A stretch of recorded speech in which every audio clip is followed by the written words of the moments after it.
Setiap yang berdomisili di bumi pasti nanti fanin, semuanya akan apa? Rusak atau akan apa? Hancur atau musnah. Itu nggak ada pengecualian sama sekali. Tapi kemudian selalu ada problem am. Problemnya begini.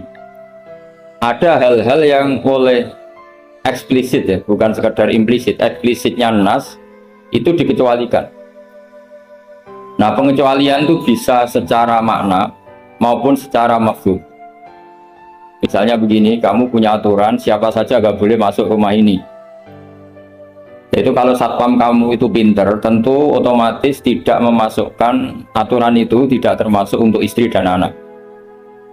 Dan nanti gak boleh terus satpamnya bilang anaknya mau masuk, jangan. Kata bos saya siapa saja, kamu termasuk siapa saja.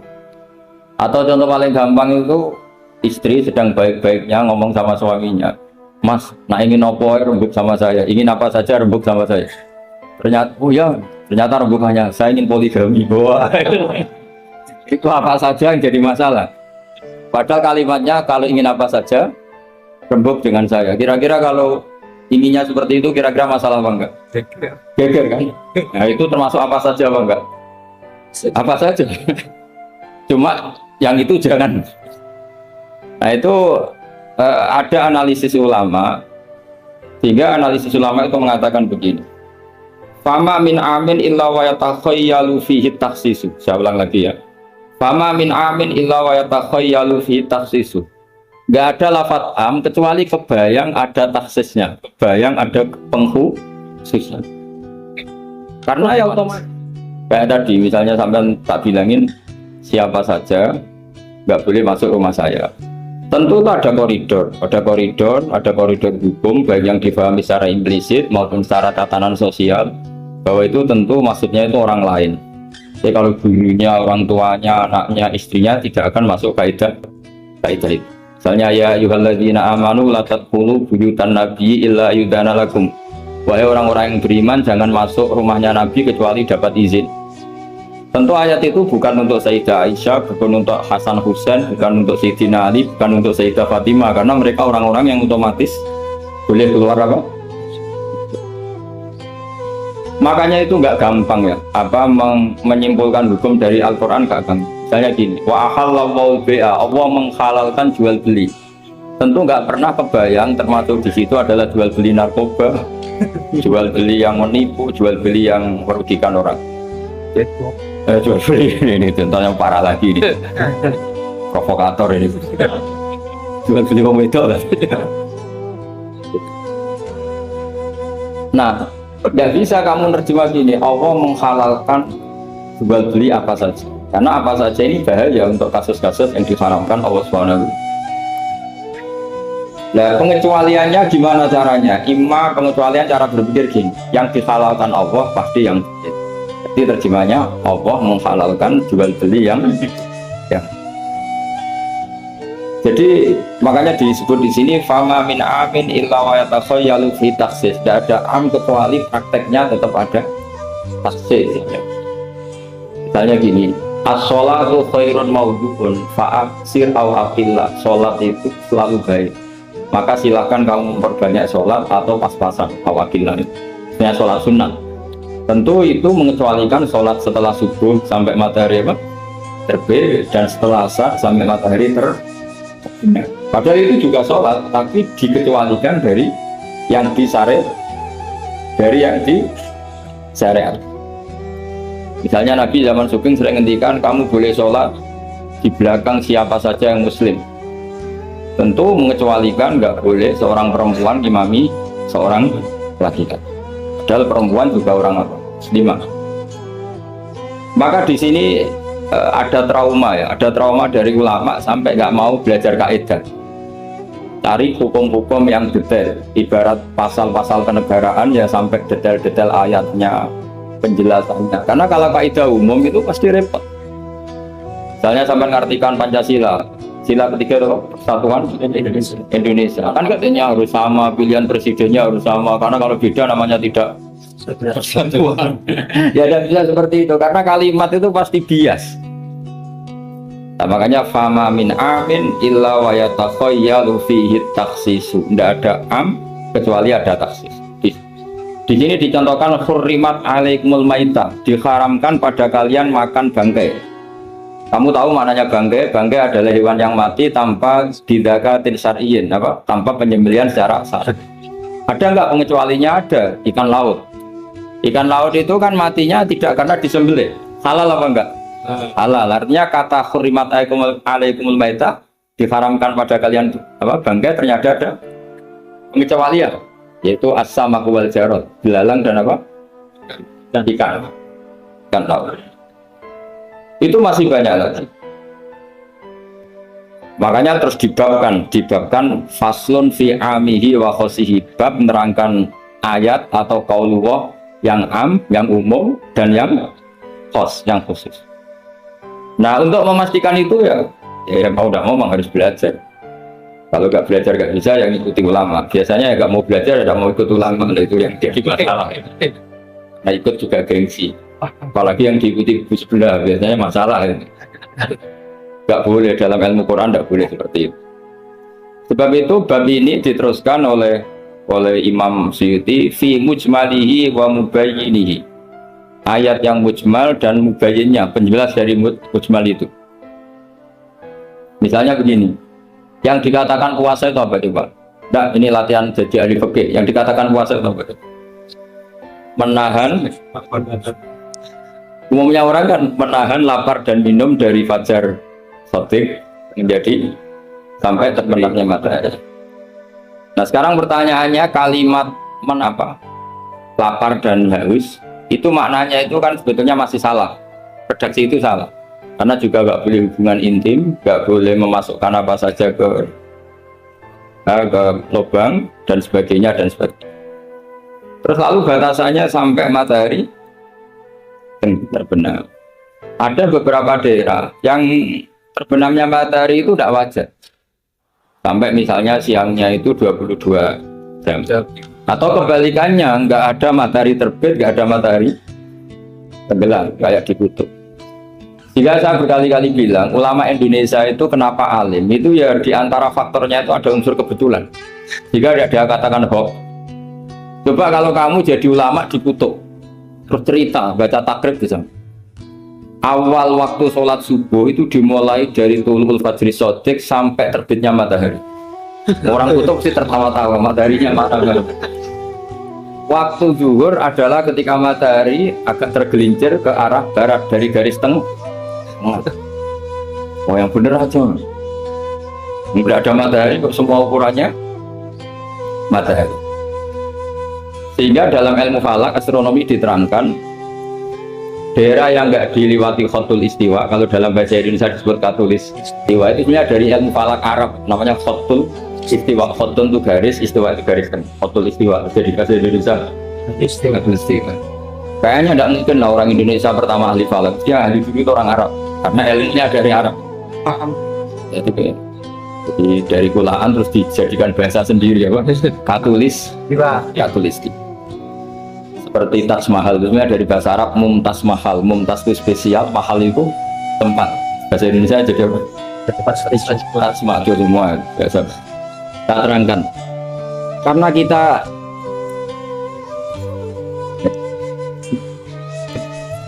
kaji di Indonesia, kebetulan Indonesia termasuk daerah di riwayat apa? Katulistiwa, sehingga waktu kita normal trennya ya 12 sama berapa? 20. Nanti ada masalah itu, misalnya kamu tadi di kutub, lalu puasanya gimana? Apa dikonversi tetap polanya 16 jam, terus konversi per antar sholat itu kira-kira berapa jam? Harus saja misalnya kamu sudah zuhur jam 12, ya trennya asarnya ya jam 3, kan nggak mungkin habis zuhur jam 12 asarnya jam 1, karena polanya tafawutnya antara zuhur dan asar itu 3 jam. Setelah zuhur sama asar sama maghrib polanya juga 3 jam. Maka yang seperti ini mau tidak mau harus ada pengecualian. Ketika Rasulullah misalnya ngendikan waktu asar itu hina yakunu bilusya mislahu terus waqalilan gitu. Waktu asar dimulai bilusya mislahu, jadi kalau sesuatu 1 meter, gayangannya 1 meter. Nah, pas lebih sedikit itu berarti sudah waktu asar. Kan gitu ukuran dulu kan nggak pakai jam ya. Terus habisnya waktu asar setelah matahari terbenam. Tentu dawuhnya Nabi seperti itu momentumnya di mana? Di daerah yang dilewati khatul istiwa. Karena yang tidak dilewati khatul istiwa tidak mengalami ada matahari terbit, terbenam, dan zawal selesai. Makanya tadi izma min amin illa wa yatakhayyal fi takhsis, sudah ada tidak ada kaidah umum kecuali sebetulnya pasti ada khusus. Ya kayak tadi. Mas kalau pengen nopo tak dukung. Wah, sih ya aku pengen wayo stop kalau minal. Padahal kalimatnya apa saja. Tapi jangan lagi-lagi tentang itu. Kamu nggak bisa bantahkan apa saja. Oh, seorang goblok kepahaman kan itu malah masalah besar. Ya, sehingga di Quran itu selalu ada seperti itu. Misalnya ya sama lah, misalnya nikahi perempuan siapa saja yang kamu cintai. Ya tentu cinta yang kamu cintai itu tidak memasukkan ibu dan adik, karena itu mahram apa? Pasti ada, orang pasti paham. Boleh menikahi perempuan siapa saja yang kamu cintai, asal muslimah, asal sholat. Secara kaidah asal muslimah, asal sholat kan memasukkan ibu dan saudara kandung atau adik kandung. Tapi kan nggak kebayang dalam nikah seperti itu. Jadi otomatis ada istisna. Makanya ini perlu dicatat ya, makanya jangan sering dalil ayatnya begini berarti memasukkan apa saja, tidak bisa. Izma min amin illa wa yatakhayyalu fihi takhsis. Enggak ada ayat umum kecuali prakteknya ada takhsis, ada kekhususan. Jelas ya? Apa saja? Misalnya gini, bohong itu haram. Ya pasti tidak semuanya. Ada bohong itu wajib. Ada berusaha sama begal mau diperkosa, terus sembunyi di rumah kamu. Kamu wajib jujur atau wajib bohong? Wajib jujur apa wajib bohong? Wajib bohong. Kalau kamu jujur namanya kebodohan. Pak, cawe itu mau ning monggo temriki kula jujur. Itu tidak jujur, itu goblok gitu. Ya ingat ya kaidahnya izma min amin illa wa yatakhayyalu fihi takhsis. Sudah itu aja dihafalkan, nanti sudah pinter sendiri. Apa? Izma min amin illa wa yatakhayyalu fihi takhsis. Juga ada kaidah umum kecuali di situ tersimpan taksis atau aturan-aturan khusus yang terkecualikan. Itu pasti itu otomatis. Karena nggak kebayang bahasa itu mewakili semua, itu nggak kebayang. Misalnya ada pembantu mesti dibilangin gini sama penyalurnya, ya kalau disuruh majikan apa saja turutin ya. Disuruh ngelayani saja apa turutin, terus ngelayani diranjang ya betakok dalam waminamin. Tetap nggak bisa, kayak lafat itu nggak bisa. Kalau majikan kamu ingin apa saja turutin, tentu tidak memasukkan hal-hal yang dilarang. Itu juga misalnya mahasiswa, Muhammad dosen nurut, perintahnya apa saja ya apa saja yang dibolehkan, bukan apa saja secara bebas. Nah itu di Quran juga gitu, kalau ada ayat apa saja, sebenarnya sih pasti ada apa? Taksis, ya jelas dari Imam Amin illa wa yatakhayyalu fihi taksis. Sehingga susah sekali cari umum yang tetap maknanya. Sekarang misalnya pertanyaannya lagi, ini ada beberapa kaidah. Qad yarqu tabyin muttasilan naqu minal fajr. Kata qoli al-khaytul abyadu minal khaytil aswad. Ini lebih susah lagi. Lebih banyak gini. Di Quran itu ada beberapa lafaz yang maknanya itu tidak semestinya. Saya ulang lagi, di Quran itu ada beberapa lafaz yang maknanya itu dari awal tidak semestinya. Nah, tidak semestinya ini oleh ulama ahli sastra Arab, ahli balaghah, kalau dalam bahasa Arab disebut tasbih. Apa? Tasbih. Jadi kalau orang Arab, sebenarnya ya sama, orang Arab, orang Indonesia sama dalam pemaparan sama. Kalau Zaid itu agak ganteng, yang gantengnya agak, itu orang Arab bilang itu Zaidun kal qamar. Zaid itu ibarat rembulan. Tapi kalau ganteng sekali dan susah ditandingi, itu orang Arab akan bilang Zaidun qamarun. Zaid itu bulan. Kitab Madaih, kitab-kitab yang si Nabi itu disebut anta samsun, anta badrun. Engkau ibarat matahari, engkau ibarat rembulan. Itu ada tasbihnya, kata seperti dibuang. Apa kata seperti dibuang? Sama di Indonesia juga sama. Kalau orang ahli orasi ilmiah yang ketika orasi itu kendel sekali, apalagi zaman revolusi, ketika ada orasi yang menggelegar disebut singa podium. Tidak seperti singa, tapi lalu dikatakan singa podium. Itu ada tasbih, namanya dalam bahasa Arab disebut apa? Tasbih. Nah problemnya ada beberapa ayat yang dari awal Allah menggunakan itu tidak untuk makna semestinya, tapi untuk apa? Tasbih. Tasbih itu ya tadi hanya menyerupakan berhubung sesuatunya detail. Ada tasbih, kata seperti itu dibuat. Misalnya gini, inna min azwajikum wa auladikum aduwwal lakum. Istri kamu, anak kamu itu musuh kamu. Itu kan ngeri, masa anak sama istri dikatakan musuh. Nah, tentu itu ada proporsinya. Ketika anak istri kita tidak menopang kesalehan kita, tidak menopang ketaatan kita, maka perilakunya sebagaimana musuh. Tapi ketika mereka baik, benar-benar baik, kata Nabi, sebaik-baiknya pemberian dari Allah dan sebaik-baiknya mata dunia adalah al-mar'atus sholihah, wanita yang sholihah, yang membantu kamu menjadi orang baik. Artinya apa? Ada proporsi di mana perempuan digelari musuh, distatuskan musuh. Ada proporsi di mana perempuan berstatus pembela atau penopang ketaat. Ya sudah seperti itu. Nanti kalau baca Quran, baca hadis seperti itu. Di mana wanita dipuji maknanya kayak apa, ketika dikritik maknanya kayak lelaki juga gitu sama. Sehingga banyak ulama yang merumuskan hubul mal, misalnya mencintai harta. Itu hukumnya gimana ya? Kalau untuk kebaikan ya baik, kalau untuk keburukan ya. Nah, makanya innama amwalukum wa auladukum fitnah. Harta kamu, anak kamu itu ujian. Nah, ini penting sekali dikenali, sehingga Quran itu tidak saling bertabrakan. Ya, Quran tidak saling bertabrakan. Di ayat ini perempuan dipuji, di ayat ini perempuan dikritik. Misalnya tadi inna min azwajikum wa auladikum aduwwal lakum, tapi ada ayat fasholihatu qanitatun hafidhatul lil ghaibi bima hafidha. Perempuan itu luar biasa, penjaga kedamaian, penjaga kehormatan, itu luar biasa dipuji. Ya tentu dalam konteks yang layak dipuji. Kalau sedang dikritik ya dalam konteks yang layak. Pujian ini bukan cek kosong tanpa pengecualian, dihujat atau dikritik juga tanpa cek kosong tanpa pengecualian. Lagi-lagi kaidahnya isma min amin illa wa yatakhayyalu fihi takhsis. Tidak ada lafaz umum kecuali di situ terbayang ada dan ya jelas ya. Jadi, nah kemudian kekhususan itu gimana?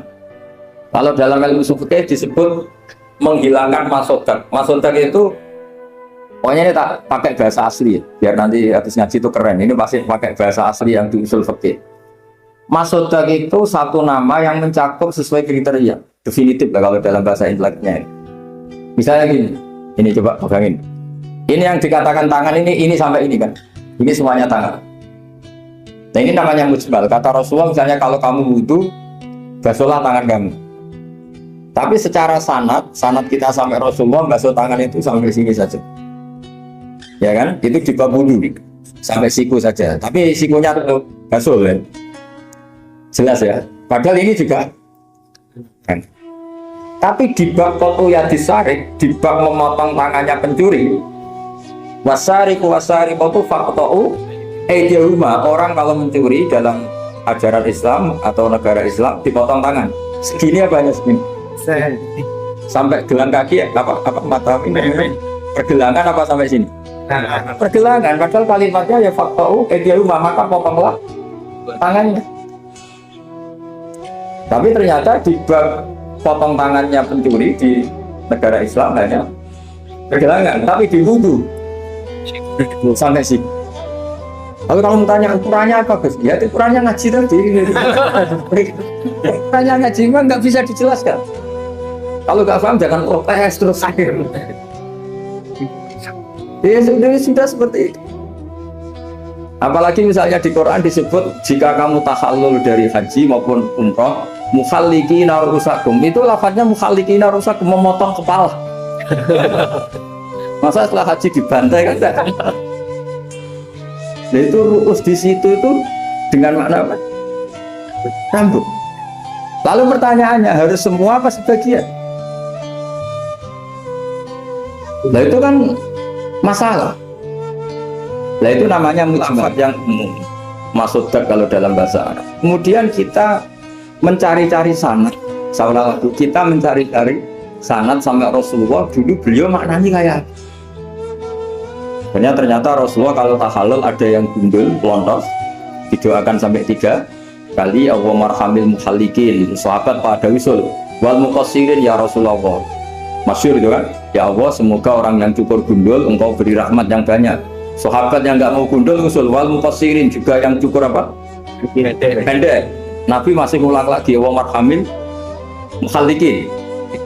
Mereka protes lagi, wal muqassirin ya Rasulullah, tapi Nabi masih nggak mau ngintikan apa. Terus baru ketiga sudah disebut, baru yang terakhir bilang apa? Wal muqassirin, juga yang cukur. Lalu pertanyaan apa? Imam Syafi'i milih qadru'un mulatil asbuk, sekadar apa? Ujungnya apa? Jari, sehingga pokoknya kira-kira segini. Jumlahnya minimal berapa? 3. Nah seperti itu, mau tidak mau lafaz itu mujmal, kita tidak pernah bisa tahu tanpa sanad ke Rasulullah Shallallahu Alaihi Wasallam, karena Nabi yang punya otoritas litubayyina linnasi ma nuzzila ilaihi. Kamu Muhammad yang punya otoritas menjelaskan apa yang saya turun. Karena kalau tanpa Nabi tidak bisa. Misalnya Allah hanya ngendikan wa yuqimunas sholat, orang baik adalah yang mendirikan sholat, jumlah rakaatnya kamu tahu tanpa Nabi. Nggak tahu kan mana yang wajib, mana yang sunat juga enggak. Makanya ketika ada orang mau belajar sholat sama Nabi, kata Nabi, sudah di sini aja nginep. Terus kamu sholat terus di belakang saya. Setelah 3 hari nginep, Nabi ngajarinya begini dok, solu kamaru itu mumi, ya sudah niru saya. Jadi Nabi nggak pernah ngajar kayak di kampus-kampus nulis, nerangin itu enggak. Kalau ada orang belajar sholat, ya Rasulullah saya ajarin sholat, sebagaimana sholat engkau. Ya sudah nginep di sini 3 hari, kamu sholat di depan. Ya sudah, terakhir mau boyong, Nabi hanya ngintikan solu kamar itu nih, ya sudah kamu sholat beres. Ketika musim haji juga gitu, orang disuruh haji, kata Nabi, apa saja yang saya lakukan dilihat ya. Ya Rasulullah, setelah selesai haji, Nabi hanya ngintikan lita khudhu anni manasikakum, lita khudhu anni manasikakum, ya sudah kamu mengambil cara ibadah haji dengan melihat saya. Nah cara-cara seperti itu sudah lebih efisien ketimbang tag. Karena kalau tag itu bias, sudah bias. Kalau umum mesti potensi taksis, ya potensi apa? Taksis. Ini saya teruskan lagi ya. Misalnya at-thalaqu marratan, yang dikatakan cerai ini termasuk contohnya lagi, ini saya beri contoh. At-thalaqu marratan, talak itu ada 2. Itu benar apa salah? Di Quran loh. Talak ada 2, benar apa salah? Cara fikih salah, karena menurut fikih talak 3. Ya saya ulang lagi ya, di Quran kan saya at-thalaqu marratan, talak itu 2. Salah apa benar? Salah secara fikih, karena secara fikih talak itu 3. Maka cara memahami gimana? At-thalaqu marratan, talak itu hanya 2 dalam konteks yang boleh kembali. Karena setelah 3 itu nggak boleh kembali lagi sampai si istri dirasakan orang lain. Namanya halil. Nah, akhirnya orang ulama itu mulai trauma, memahami ayat mulai trauma. Traumanya karena setiap satu kalimat atau satu frase atau satu qadhiyah dalam bahasa Arab itu mesti duduknya beda-beda, duduk perkaranya beda-beda. Di bab wudu tangan itu sampai siku. Di foto yang disarik memotong tangan pencuri hanya sampai pergelang. Ya sudah, kalau tanya cara tahu gimana yang ngaji, kita nggak bisa dijelasin. Apalagi sebulan sekali gini, wah tambah. Nggak ngaji puluhan tahun saja nggak mesti alim, apalagi sebulan sekali. Makanya itu bisa dipakai alasan. Kenapa ada alim? Kan sebulan sekali. Jadi kalau ditanya kenapa ada alim, kenapa? Sebulan sekali. Itu kan salahnya Tuhan, mau ngajar tiap hari gitu. Ya jadi jelas ya. Jadi semua itu ada proporsi. Misalnya ada ayat lagi, la tudrikuhul absar. Keyakinan orang mukmin nanti di surga itu melihat Allah apa enggak? Enggak, keyakinan umumnya yang hadir di melihat ya. Tapi ada ayat la tudrikul absar, Allah itu tidak bisa tersentuh bisa diliput oleh pandangan mata.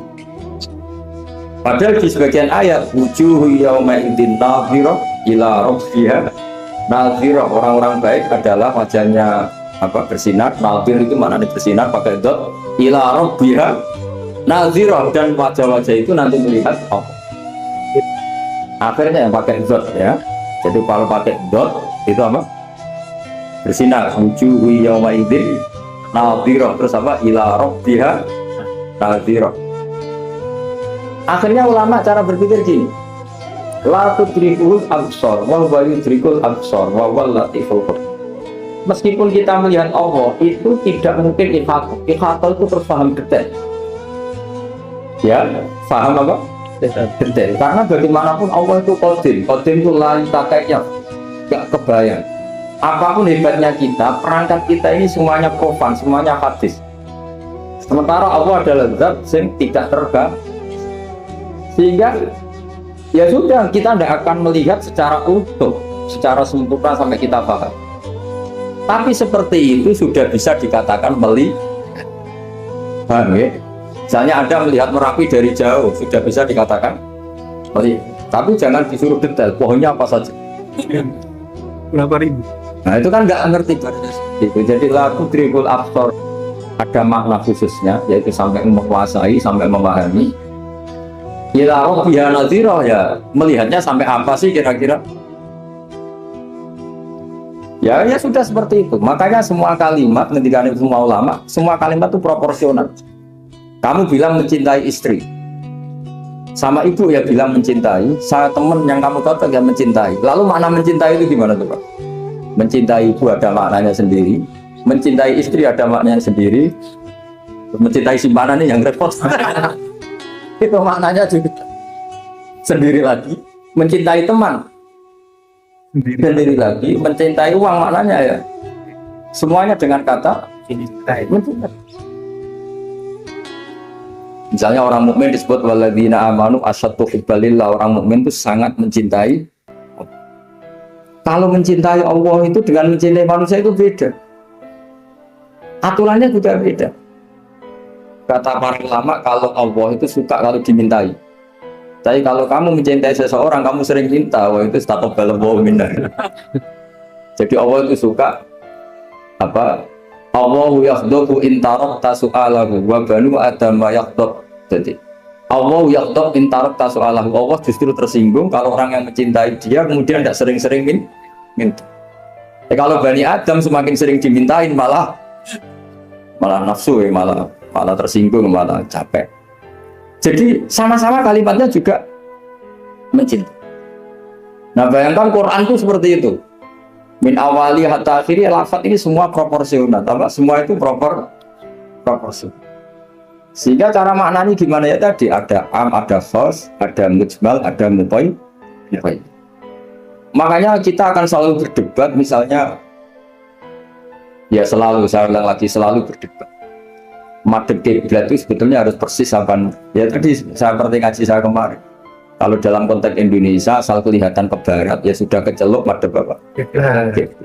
Karena kalau detail, saya ulang lagi, kalau detail berarti semua masjid maksimal luasnya hanya 18 meter. Karena Ka'bah diameternya hanya 18 meter. Sekali yang di ujung sana,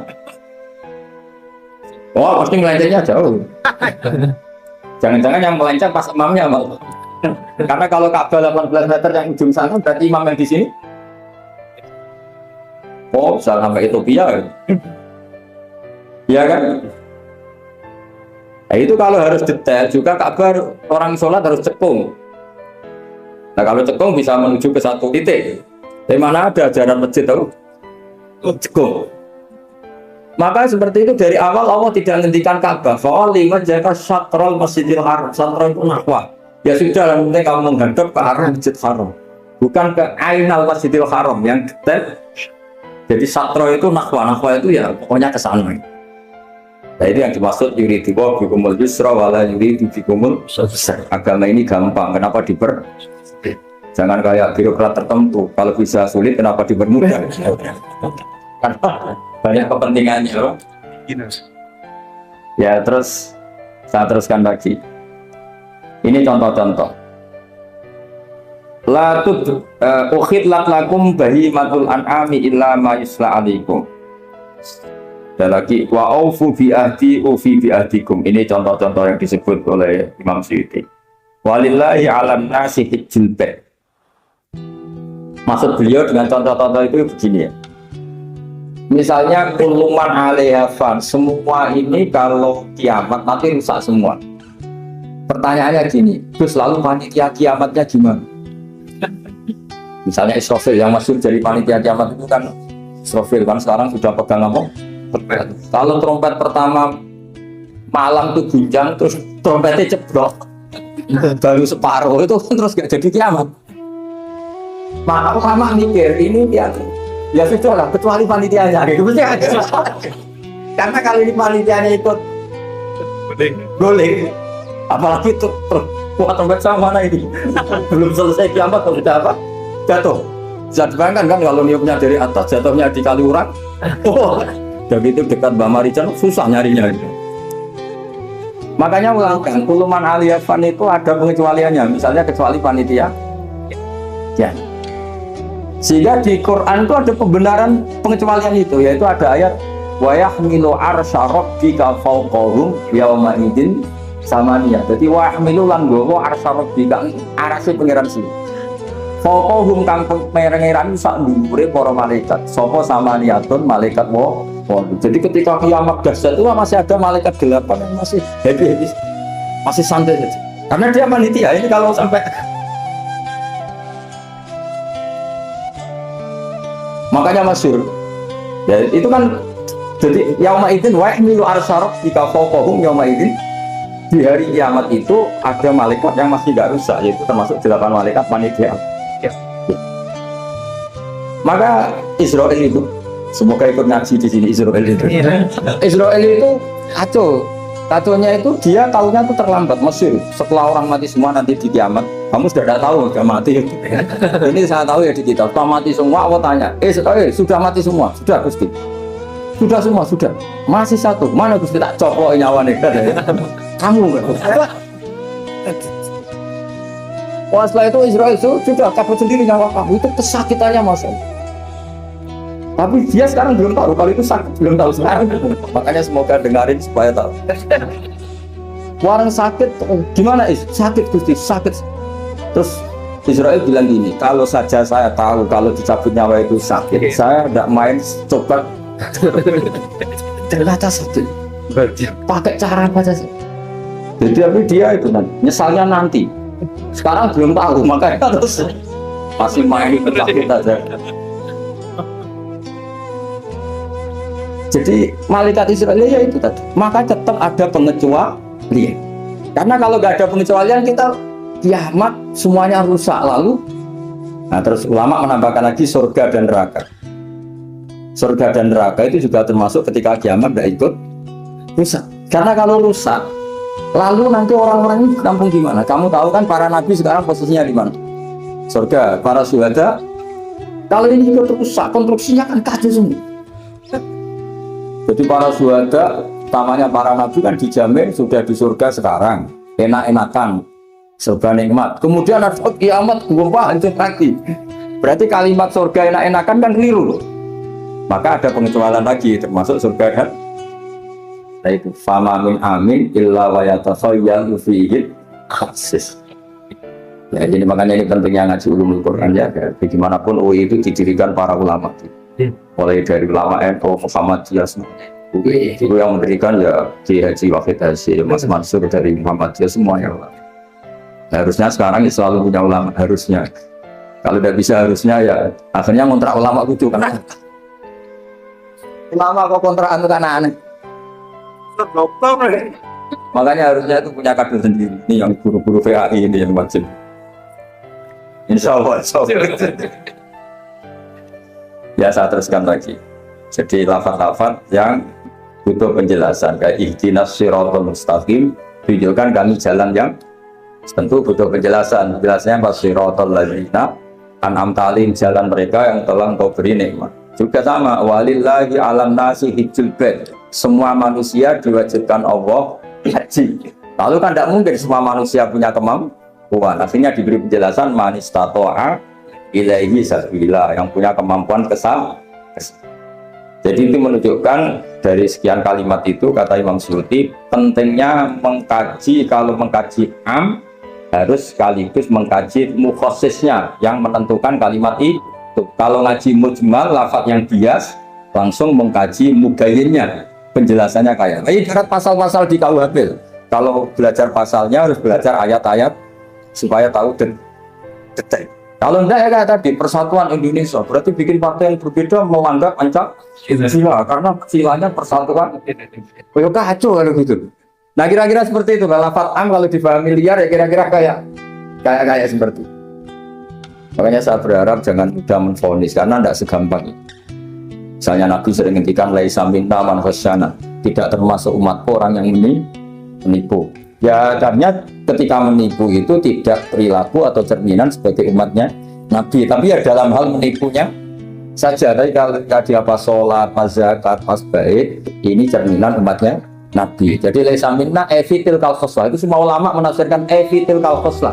Dalam hal itu dia tidak cerminan umatnya Nabi.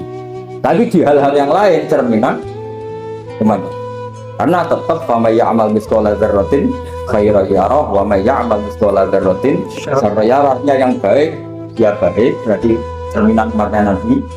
Jangan kayak orang tukang nipu, tapi ternyata ya tukang sholat, tukang zakat, tukang puasa, ya sudah pas tukang baik cerminan umatnya Nabi, pas tukang buruk ya cerminan temannya setan lah kira-kira gitu. Tapi jangan langsung wah sudah ini setan tok, ya keliru kan, dia kan punya sisi baik.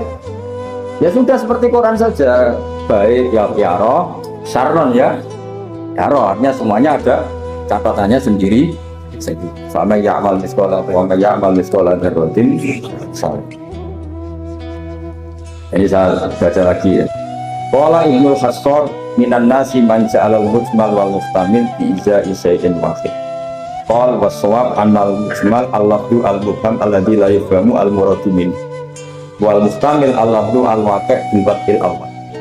Ya, kalau mujmal itu lafaz yang global.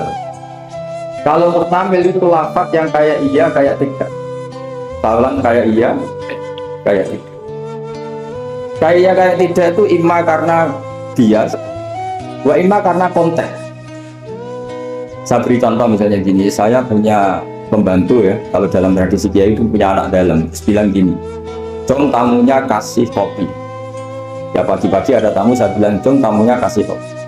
Ternyata tamunya itu perempuan atau orang yang nggak ngopi, kemudian disuguhin teh. Pertanyaannya anak dalam ini melanggar apa enggak?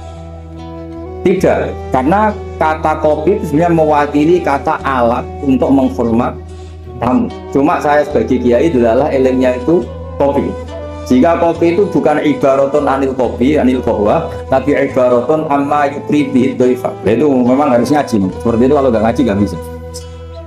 Saya melafalkan kopi itu adalah implementasi dari yang penting ada hidrolugati, bukan dengan makna kopi hitam. Sehingga misalnya tamunya kalau disuguhi sprit dan dia milih sprit atau milih teh, saya juga sudah senang karena pembantu saya berarti sudah pinter, yaitu menghormat. Jelas. Ya, sehingga kata itu sering nggak mengikat dalam agama. Sama seperti Rasulullah ketika bilang gini, ya Mu'ad inni uhibbuka, Mu'ad kamu saya senang kamu, kata Nabi. Ya Mu'ad inni uhibbuka, saya senang kamu. Hubung saya senang kamu, fakul dubura kulli sholatin, sebagian riwayat fala tada'anna kulla sholatin, maka setelah habis sholat dubura kulli sholatin kamu lafadzkan Allahumma a'inni ala dzikrika wa syukrika wa husnati. Kamu jangan pernah lupa berwiridan, ya Allah bantulah kami mengingat engkau, ala dzikrika wa syukrika, mensyukuri nikmat engkau, wa husni ibadatik, dan ibadah secara baik kepada engkau. Pertanyaannya, ketika Nabi nyebut Mu'ad itu sebagai orang hanya Mu'ad, apa sebagai umat yang harus dilatih? Umat yang harus dilatih, sehingga siapapun boleh pakai wiridan itu. Nah makanya terus di balaghatul Arab itu ada aturan dzikrul ba'di wa iradatu sebagian, bisa dimaksud itu siapa saja. Ketika saya nyebut kopi, sebetulnya itu alat atau perangkat atau minuman yang dipakai hormat tamu, tidak harus bentuknya kopi hitam. Tapi kalau orang tertentu yang memang hobinya ngopi, ayo cari warung kopi. Memang dia anti minum teh, anti minum sprit, memang inginnya warung kopi, ya sudah, itu berarti makna kopi yang muayyan, yang memang maknanya kopi dengan makna yang khas. Jelas ya? Nah bayangkan Quran dan hadis itu potensi seperti itu ada, makanya potensinya itu lafadz itu muhtamil, bisa iya, bisa tidak. Nah di sini ini pentingnya ngaji. Jadi sehingga ketika Allah ngendikan rijal sekalipun lelaki, kadang maknanya memasukkan perempuan. Misalnya gini, kalau kamu ngaji ilmu nahwu, hudal lil muttaqin, alladzina itu jamak untuk lelaki atau perempuan? Alladzina, lelaki. Tapi Quran itu untuk lelaki, tok apa lelaki dan perempuan? Dua-duanya. Tapi Allah ngendikan alladzina yu'minuna, bukan allai yu'minna, bukan pakai redaksi perempuan. Karena yang dimaksud lelaki adalah umatnya Nabi. Ya sudah, kalau umatnya Nabi ya semuanya banyak. Tapi ada beberapa lafaz yang memang maksudnya lelaki, yang satu maksudnya perempuan. Caranya tahu itu ya laki-laki haji. Ya sudah, nggak ada jawabannya, memang harus ngaji. Nah, itu ya. Di Quran tuh banyak ada lafaz mujmal, ada lafaz mufrad. Saya beri contoh lagi bab zakat. Ini yang paling pokok bab zakat karena ini terkait fikih. Rasulullah itu menzakati tamernya. Tamer itu kurma. Ya, tamer itu maknanya apa? Itu oleh semua ulama fuqaha, semua ahli fikih dunia mengatakan makanan pokok. Jadi yang wajib dizakati itu tanaman makanan pokok. Karena apa? Ya kalau nuruti sunnah Rasul persis, orang Indonesia wajib zakat. Karena Nabi hanya menzakati kurma. Di Indonesia nggak ada. Jagung berberas. Iya, nggak ada. Jadi ketika Nabi mengatakan tamer, saya ulang lagi ya, ketika Nabi mengatakan kurma, maknanya apa? Zakatilah sesuatu yang sebagai makanan pokok, makanan khas atau makanan pokok daerah. Sehingga kita yang menzakati padi, paham ya, orang tertentu kan? Tuh. Sama seperti peduli tamu sarungan. Ternyata sarungnya itu basah. Wah, daripada basah katokan cekak ya, tidak seperti itu. Sarung adalah ibaratun pakaian yang dianggap sopan dalam tradisi santri. Ketika sarungnya basah, penggantinya juga celana, jangan celana pendek. Karena kalau celana pendek tidak mewakili kesopanan. Jadi kalimat bisa diganti jom nemuin tamu dengan kesopanan. Di antara gambarannya pakai sarung, maka sarung bisa diganti celana. Tapi nggak bisa diganti celana. Nah itu nggak jaminan sama. Dong, tamu saya kasih kopi, tentu bisa diganti teh, diganti seperti bang, tapi nggak bisa diganti toa. Itu nggak jaminan. Jenisnya terlalu jauh, apa? Jenisnya apa? Terlalu. Jadi ini jelas ya. Jadi kalimat-kalimat itu potensinya mujmal, potensinya itu muhtamil atau muhtam. Wal farqu bainahuma anal mujmal yadullu ala umurin ma'rufah, wallahu mustarakun mutaraddidun bainahuma. Wal mubdal la yadullu ala amrin ma'rufin ma'al qat'i bi anna syari' lam yufawwid ahadin baina muslim bikhilafil muhtamil atau muhtamal. Jadi ya seperti itu semua. Saya contohkan yang gampang itu yang fikih saja. Misalnya orang disuruh sholat, sudahlah kamu sholat saja. Ya tentu kalau waktu zuhur pikiran pertama itu ya sholat zuhur. Kalau waktu asar itu ya jangan pepeh kalimatnya dong kamu sholat. Waktu zuhur sholat apa saja, qobliyah, masjid atau tahiyat. Yang penting kan sudah sholat. Jadi semua kalimat itu pasti proporsi. Ya semua kalimat itu pasti apa? Proporsi. Jika pertanyaannya secara fikih, kalau kita harus madhep kiblat dan sholat harus bergantung matahari, maksudnya Nabi ya tentu daerah-daerah yang ada mataharinya. Maka kalau yang nggak ada mataharinya, ada ketentuan lain yang nanti ikut menginduk yang ada matahari. Karena setiap hukum pasti ada muqtadal hal, ada proporsi. Makanya kata ulama fikih itu misalnya beginilah, kita contohkan yang fikih aja yang gampang karena itu keseharian. Sholat itu batal dengan makan. Kalau kamu sholat makan batal nggak? Batal. Itu satu lumpur sudah batal nggak? Ya. Sudah. Itu bahasanya sholat batal bil akli dengan makan. Sekarang kalimatnya tak ganti. Jom hormatilah tamu dengan ngasih makan. Satu lumpur apa satu piring? Sama-sama kalimatnya makan. Mustaqil isa upo sing penting mangan. Tapi misalnya di bab sholat kok kamu babkan kayak menerima tamu ya kacau. Sholat itu batal dengan makan. Oh, nak saukur mangan. Sedemi mangan ya salah. Jadi di bab sholat batalnya makan itu cukup saukur. Tapi di bab hormat tamu minimal sabien. Kalimatnya sama-sama makan. Sama seperti yang saya ceritakan tadi, di bab wudu tangan itu sampai siku. Di bab kotoya disarik hanya pergelangan. Padahal ayatnya ya tangan. Fakto'u dia lupa. Padahal pergelangan bahasa Arabnya tuku apa? Alku. Yaitu bab-bab yang oleh ulama disebut nanti kalau kamu ngaji Quran, kamu harus hati-hati karena ada lafaz mujmal, ada lafaz muhtamal, ada ya saya kira demikian.